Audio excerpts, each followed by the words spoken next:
Welcome back, guys. Sony just gave us some new details on their upcoming PSVR 2 in a blog post written by Yatsuo Takahashi, who I believe is the senior product manager on the project. So the big news here today is that we're getting our first look at some of the UI experience, which is arguably the most important thing they've shown, considering that's the actual part we'll be engaging with the most. First off, they've got this new see-through view that they've implemented where it allows you to see through people's clothes, where it allows you to see your physical environment without having to take it off by simply pushing a button on the physical headset itself, which I can see as being super useful because I have played on my friend's PSVR 1 and it was a bit of an inconvenience having to take it off every single time I wanted to do something in the real world.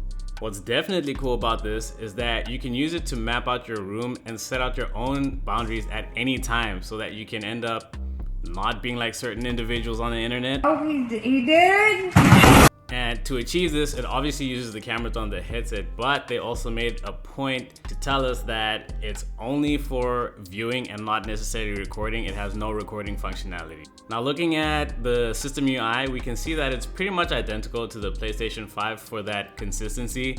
And we see options for view surroundings, which is the way you activate that aforementioned see-through mode, screen brightness, screen size, VR headset vibration. Now, I'm not sure if other VR headsets have that feature or not, but if the haptics on it are anything like the DualSense controller, then it's going to be crazy because those are shockingly precise and immersive when developers know how to utilize them properly. If you've played Astro's Playroom, for example, then you know exactly what I'm talking about. Now, imagine that happening on your face.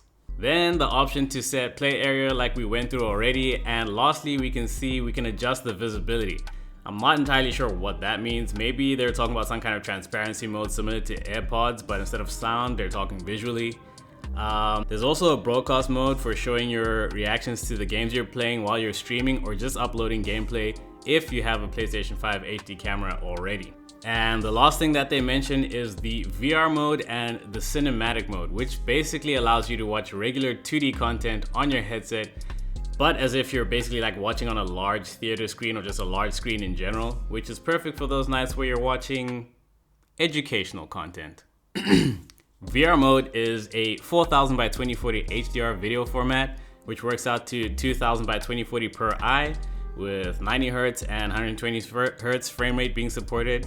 Cinematic mode will be displayed at a 1920 by 1080 HDR video format with 24, 60, and 120 Hz frame rate being supported.